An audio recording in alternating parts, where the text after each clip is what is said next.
900 था, ठीक है, इट्स फेयर इनफ, आपने 13, हाँ पहले 6 था फिर 9 हो गया, देन इट्स फेयर इनफ, आपने 1350 कर दिया, ठीक है। उसके बाद हम थोड़ा इसी में डायलेमा में रहते हैं कि बसेस तो आएंगी नहीं जी, अब आपको बसेस बंद हो रही हैं, फिर ये बात होती है, चलो फिर भी हमारा बस पास बन गया जो भी है ना। उसके बाद आप फिर हर 3rd मंथ में तो sir it is not possible for any parent to give so much fare, है ना जी, हर 3rd मंथ में। अब देखो ना, जो भी मर्जी बात है, अब जो भी है, चाहे लॉसेज है, चाहे जो भी फाइनेंशियल लॉसेज है, फिर अब इस तरीके से तो हम भी तो बर्डन आ रहे हैं। दिसंबर में भी हम फुल मंथ का पास बनाते हैं और हमारे बच्चे सिर्फ 10 डेज स्कूल जाते हैं, है ना, फिर भी हम लोग पूरा पे के, हम लोगों को कोई प्रॉब्लम नहीं है। हमारे बच्चों की सिर्फ नॉट अ पॉलिटिकल एजेंडा, जो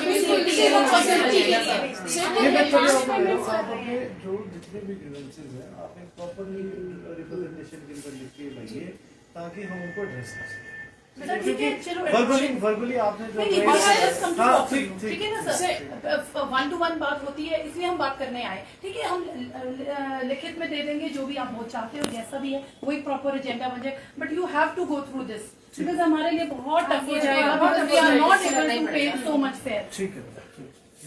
ठीक है ना सर, ये हमारे लिए बहुत टफ है। और सर पासिस का जो टाइम है वो थोड़ा एक्सटेंड कर दे आप, क्योंकि अभी हम लोग दुविधा में है बनाए या नहीं बनाए, ठीक है ना सर, उसको थोड़ा सा बढ़ाते, मतलब उसमें मतलब ऐसा ना करे कि extension, we are just asking for the extension of the passes, मतलब जो हमारा पास बना हुआ है, बेशक आप उसको बाद में एडजस्टमेंट कर ले, हमारा इशू रिजॉल्व कर दो आप, हम पासेस बना लेंगे पास, है ना सर। फिर बाद में हमें क्या प्रॉब्लम आता है, रिजॉल्व होता है इशू, फिर आप ये देखो आपके डिपार्टमेंट को भी इसमें दिक्कत आती है, बिकॉज फिर वो adjustment, money adjustment, plan difference, हाँ जी, काउंटिंग डिफरेंसेस।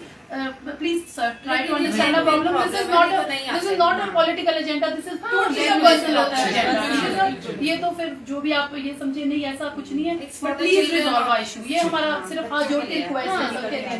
सारे बच्चे हैं, सारे छोटे बच्चे हैं, चलो हम हर तरीके से एडजस्ट कर रहे हैं, बच्चे नहीं आ रहे हैं, जो भी इकट्ठे आते हैं हमारे बोर्ड होके, that is not an problem. Problem सारी ये हो रही है कि हमारे लिए फेयर देना बहुत टफ हो रहा है। काफी एडजस्टमेंट कर भी लेते हैं हम, ऐसी बात नहीं है, जैसे और 6 मंथ में 2 सर जो भी देखो पेपर जरा होते हैं सर, तो हमारा क्या होता है कि जहाँ बस एक बस सिंगल बस आती है, बच्चे 12 बजे के फ्री होते हैं, तो वो क्या करते हैं, पहले देखो बस आएगी, फिर आपका कभी विकास नगर ड्रॉप कर रही है, आगे आपका मतलब मेहली ड्रॉप करके सारा न्यू शिमला ड्रॉप करके फिर हमारे बच्चे कर्नाटार पहुंचते, दैट इज फेयर इनफ, चलो बसेस कम है हम वो कर लेंगे, पर इतनी ज्यादा एडजस्टमेंट नहीं हो सकती ना सर, है ना सर। अगले दिन पेपर होता है, पहले दिन बच्चे ऐसे करते हैं, बट स्टिल अनसर्टेनिटी भी नहीं होनी चाहिए ना कि अभी बढ़ाया फिर बढ़ा दिया फिर बढ़ा दिया, एवरी 3rd मंथ सर इतनी जल्दी तो आशीष के लिए जाएगा सर, हम अपने बच्चों को बढ़ा नहीं रहे हैं, बढ़ाता मकान मालिक जितनी जल्दी आप बढ़ा रहे हैं, एचआरटीसी की जिम्मेवारी तो अपने माओ के सिर पे डाल दी है सारी, घाटे में जा रहा है, तो आप लोग देखो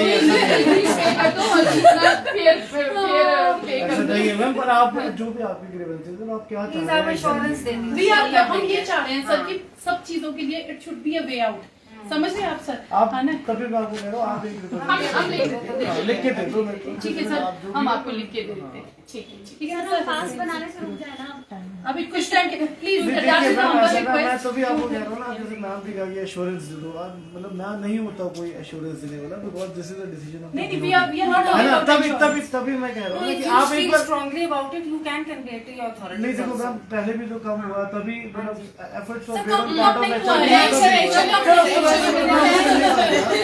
हम लोग मैं मतलब we are not here to argument, आप जो भी चीज आप चाह रहे हैं वो आप मेरे को एक बार दे दीजिए रिटर्न में, है ना, फिर then let me handle it, कैसे कर पाएंगे वो भी देखते हैं। ठीक है सर, हम सर हमारा तो अभी देखो ना, अगर आप 1350 वाले उस पे भी रहते हैं शॉर्ट वी आर ओके, नहीं हम वो नहीं आ रहे हैं, जो रह रहे हैं वही हम लोगों के लिए ठीक है, जो पहले था मतलब जो हमारा चल रहा है, जो चल रहा है हमारा चल रहा है, बढ़ाया जो नंबर में बढ़ाया ना वही हमारे लिए ठीक है, ready to continue with that.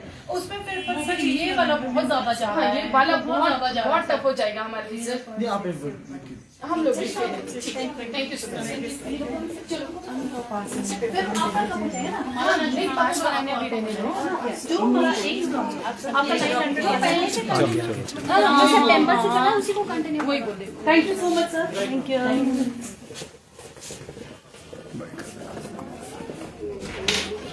चलिए हाँ पे रुको सब रुकना, सभी साइन चाहिए सबके, हमें ना पहले से ही हाँ बाहर ही साइड बैठ हाँ ये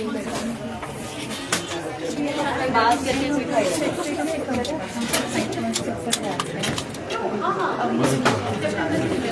साइन करना पड़ेगा। और क्या इनको बोलो रुको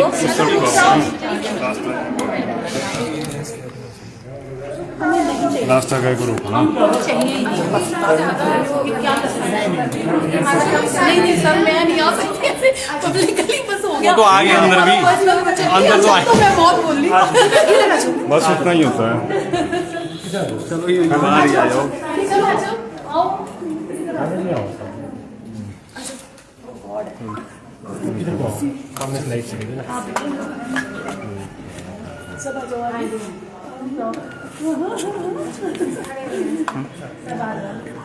मैम आज एमडी सबसे मिलने आप आए हैं यहाँ पर क्या इशू लेकर यहाँ पर महिलाएं आज आई है थोड़ा बताएं। देखिए हमारा सिंगल पॉइंट वो था इशू आज आप लोग देख रहे हैं कि ये जो बच्चों के जो हमारे जो स्कूल के जो पास के दर में वृद्धि की हुई है उसको लेकर के हम लोगों ने आज एमडी साहब से हम लोग फिर मिले हैं और हमने उनसे रिक्वेस्ट किया है कि हमारा जो पुराना स्लैब है वही हम लोगों के लिए रखा जाए। आप लोग देखेंगे कि जो 13 किलोमीटर के अंदर जो लोग आ रहे हैं उनके पासिस में बहुत ज़्यादा वृद्धि हुई है। आप देखेंगे कि वो जो पास हमारा जो 2500 का था वो गवर्नमेंट ने जो है अभी 2000 का कर दिया था, लेकिन वो भी बहुत ही ज़्यादा लोगों के लिए है क्योंकि ऑलरेडी आप लोग जानते हैं कि जो फीस है बहुत ज़्यादा बहुत हाई है स्कूलों में और उसके साथ साथ जो ये किराया है ये भी बहुत ज़्यादा हम लोगों के लिए जो बर्डन पड़ा हुआ है और उसमें जो माएँ हैं उनको ये ज़्यादा लग रहा है कि हम लोग ज़्यादा मतलब आर्थिक बोझ के नीचे दबे हुए। तो इसलिए एमडी साहब ने हम लोगों को आश्वासन दिया है कि आपकी जो ग्रीवियंसीज है उसको आप लिखित में दे दीजिए और हम लोग इसको अथॉरिटी के माध्यम से इसको गवर्नमेंट के पास ले जाएंगे।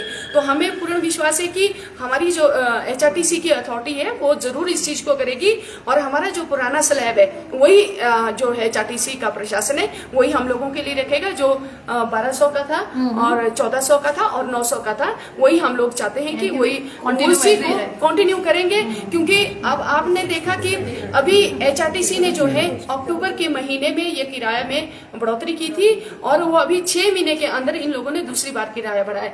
और दूसरा मैं ये कहना चाहूंगी हमारी गवर्नमेंट से भी और हमारा जो HRTC प्रशासन है उसे भी मैं ये कहना चाहूंगी कि जो न्यूनतम किराया है मिनिमम जो बस फेयर है वो भी हम लोग अगर 4 कदम जाते बहुत सारी जो मदर्स है वो अपने बच्चों को लेने जाती है तो 2 टाइम उसको जाना पड़ता है तो एक मतलब 10 कदम के भी उसको 10 रुपीज पे करने पड़ते हैं। तो हम लोग ये मेरी एक रिक्वेस्ट है कि जो मिनिमम फेयर है उसमें भी जो है वो कम होना चाहिए। उसके साथ जो जनरल किराया है उसमें भी जो गवर्नमेंट जो 15% की जो इंक्रीज किया है उसको भी सरकार को विड्रॉ करना चाहिए। उसी की वजह से हमारे जो बसेस के जो पास है वो भी उसी के माध्यम से बढ़ रहे हैं। तो हमें विश्वास है कि हमारा जो HRTC का जो प्रशासन है वो इसे जरूर करेगा। अगर नहीं करेगा तो हम लोग आने वाले समय में इसको और ज्यादा मतलब उस तरीके से करेंगे। एजिटेशन के मूड पे हम लोग जाएंगे। जो अभी संशोधित किया गया था उसमें आप संतुष्ट नहीं है? उसमें कुछ एक बदलाव की नहीं जी, उसमें ये क्या बदलाव कमी है? होना चाहिए कि हर 6 मंथ्स में दोबारा ये बढ़ा रहे हैं, ये हम लोगों को एक्सेप्टेबल नहीं है। ठीक है ना, इतनी जल्दी तो कहीं पे भी कोई भी चीज नहीं बढ़ती है। ठीक है ना, तो हर 6 मंथ्स में इनका जो किराया बढ़ाने का जो वो है वो इसको बिल्कुल ही वो करते हैं और पूरा मतलब अभी फिलहाल के लिए एटलीस्ट 2-3 साल के लिए तो ये इसी तरीके से चलता रहे। कितना बोझ पड़ रहा है आपके आर्थिक? ये तो एक तरह से देखा जाए तो सीधा तो डबल है, ये तो डबल द अमाउंट है। 3 गुना ज्यादा हो गया अभी पास। हाँ जी, ये 3 गुना ज्यादा कर दिया है। ठीक है। हाँ जी, ठीक है जी, थैंक यू।